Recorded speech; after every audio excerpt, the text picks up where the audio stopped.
अखिलेश यादव के करीबी प्रोफेसर अली खान महमूदाबाद गिरफ्तार। अली खान महमूदाबाद ने कर्नल सोफिया कुरैशी और ऑपरेशन सिंदूर पर उठाए थे सवाल। सिवान के शिक्षक नसीर अहमद को आई लव यू पाक लिखना पड़ा भारी। नसीर अहमद को शिक्षा विभाग ने किया सस्पेंड।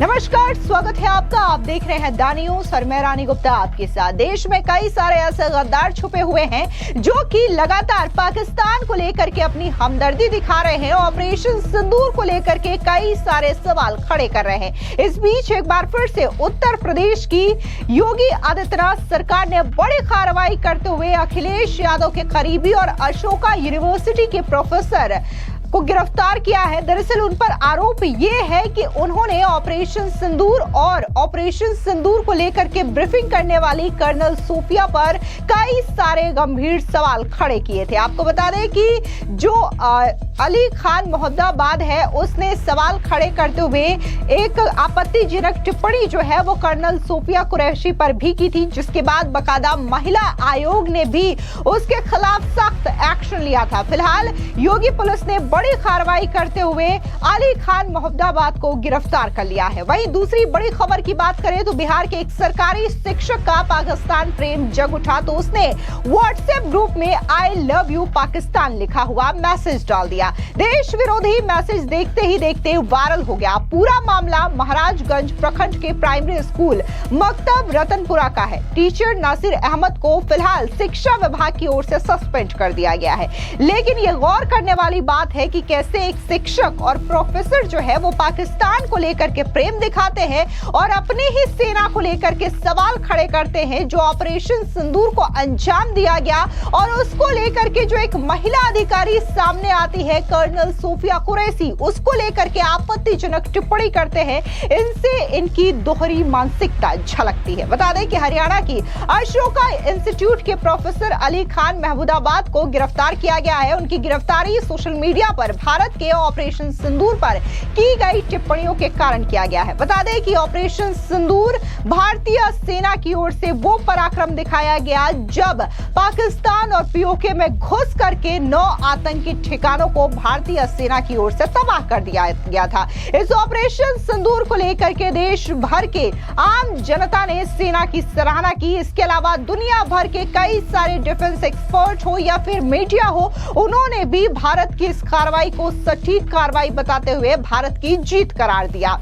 लेकिन जो महमूदाबाद जैसे प्रोफेसर है वो इसको लेकर के सवाल खड़े करते हैं, टिप्पणी करते हैं। पुलिस के मुताबिक उनकी टिप्पणियों को लेकर के हरियाणा राज्य महिला आयोग ने स्वतः संज्ञान भी लिया था। आयोग का कहना है कि महमूदाबाद की टिप्पणियों ने भारतीय सशस्त्र बलों की महिला अधिकारियों को कम करके आका और सांप्रदायिक वैमनस्य को बढ़ावा दिया है। महमूदाबाद ने अपनी प्रतिक्रिया में कहा था कि उसकी सोशल मीडिया पोस्ट महिलाओं के खिलाफ नहीं थी और उन्हें सेंसर किया जा रहा है। आपको बता दें कि महमूदाबाद ने महिला अधिकारियों द्वारा ऑपरेशन सिंदूर पर की गई मीडिया ब्रीफिंग को दिखावा और पाखंड बताया था। हरियाणा राज्य आयोग ने उनकी टिप्पणियों को राष्ट्रीय सैन्य कार्रवाई को बदनाम करने का प्रयास माना था। इसके बाद आयोग ने उन्हें नोटिस थमा दिया था। आयोग ने नोटिस में महमूदाबाद के एक फेसबुक पोस्ट का जिक्र भी किया है। इसमें महमूदाबाद ने कहा था कि मुझे यह देखकर बहुत खुशी हो रही है कि कई दक्षिणपंथी टिप्पणीकार कर्नल सोफिया कुरैशी की सराहना कर रहे हैं, लेकिन शायद वे उतनी ही जोर से ये भी मांग कर सकते हैं कि मॉब लिंचिंग, मनमानी, बुलडोजिंग और बीजेपी की नफरत फैलाने वाली राजनीति के शिकार लोगों को भी भारतीय नागरिक के तौर पर सुरक्षा मिले। इसके अलावा महमूदाबाद ने आयोग को जवाब देते हुए कहा कि उन्होंने जो कुछ भी सोशल मीडिया पर लिखा वो महिलाओं के खिलाफ नहीं था। उन्होंने ये भी कहा कि उन्हें बोलने से रोका जा रहा है। महमूदाबाद ने सोशल मीडिया प्लेटफॉर्म एक्स पर एक बयान जारी किया। उन्होंने कहा कि नोटिस के साथ जो स्क्रीनशॉट है उसमें साफ पता चलता है कि मेरी बातों को गलत समझा गया है। इस मामले में आयोग का कोई अधिकार नहीं है। महिला आयोग एक महत्वपूर्ण संस्था है, लेकिन मुझे जो समन भेजा गया है उसमें ये नहीं बताया गया कि मेरी पोस्ट किस तरीके से महिलाओं के अधिकारों या कानूनों के खिलाफ है।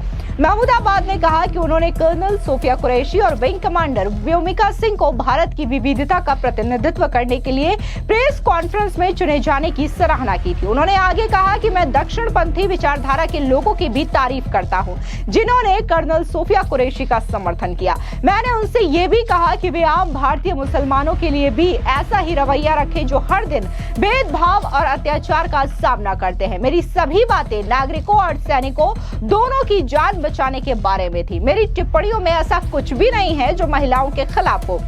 गौर करने वाली बात यह है कि अली खान मोहम्मदाबाद, जो कि अशोका यूनिवर्सिटी के प्रोफेसर है, वो इस तरीके की टिप्पणी कर चुके हैं और जिस तरीके से भारत के ऑपरेशन सिंदूर को लेकर के भारत के सैन्य अधिकारी कर्नल सोफिया कुरैशी को लेकर के जो टिप्पणी की है, वो टिप्पणी तेजी से सोशल मीडिया पर वायरल भी हुई, जिसके बाद लोगों ने उनके खिलाफ सख्त कार्रवाई की मांग की और उसके बाद योगी पुलिस ने उन्हें गिरफ्तार कर लिया। लेकिन सोशल मीडिया पर कई सारी तस्वीरें ऐसे भी वायरल हो रही है जिसमें ये जो अशोका यूनिवर्सिटी का प्रोफेसर है मोहम्मदाबाद, वो अखिलेश यादव के साथ नजर आ रहा है और इस फोटो में साफ तौर से ये देखा जा सकता है कि आखिर अखिलेश यादव और मोहम्मदाबाद के बीच में कितनी ज्यादा करीबी है, जिसकी वजह से लोग ये भी कह रहे हैं कि अखिलेश यादव का संरक्षण बकायदा मोहम्मदाबाद को प्राप्त है, जिसकी वजह से उसने इस तरीके की टिप्पणी की है।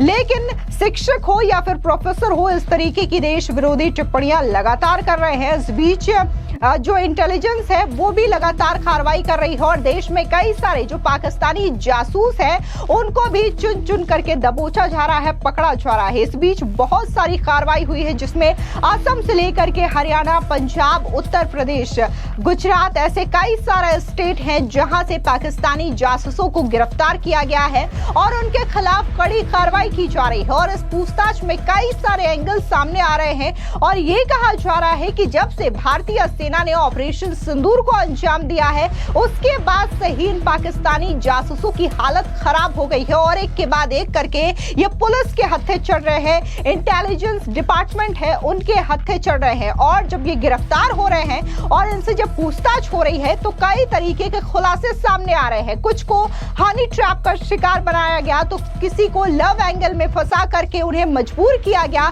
तो कोई पैसों के लालच में आ गया और भारत की जो खुफिया इंफॉर्मेशन है सेना से जुड़ी, ऑपरेशन सिंदूर से जुड़ी, या फिर जो भारत के कई सारे ऐसे ठिकाने हैं जो कि बेहद संवेदनशील है, उसकी एक एक डिटेल्स पाकिस्तान को देते हैं, पाकिस्तानी खुफिया एजेंसी आईएसआई को देते हैं। और इस बीच कई सारे पाकिस्तानी जासूसों को गिरफ्तार किया गया है। तो भाई दूसरी ओर देश के जो नागरिक हैं वो लगातार पाकिस्तान को लेकर के अपना प्रेम जाहिर कर रहे हैं, पाकिस्तान को लेकर के अपना समर्थन दिखा रहे हैं। कभी कोई ऐसा सामने आता है जो कि पाकिस्तान के समर्थन में व्हाट्सएप पे स्टेटस लगाता है, सोशल मीडिया पर स्टेटस लगाता है। हालांकि इन तमाम गतिविधियों में लगातार पुलिस की नजर बनी हुई है, क्राइम ब्रांच जो है उसकी नजर बनी हुई है, साइबर सेल की नजर बनी हुई है और इन तमाम लोगों को गिरफ्तार भी किया जा रहा है। पिछले दिनों जब भारत सरकार ने ऑर्डर जारी किया कि तमाम पाकिस्तानी नागरिक जिनके वीजा खत्म हो गए हैं उन्हें वापस पाकिस्तान भेजा जाएगा, इसके बाद से कई सारी जानकारी सामने आती है। बड़ा खुलासा होता है कि कैसे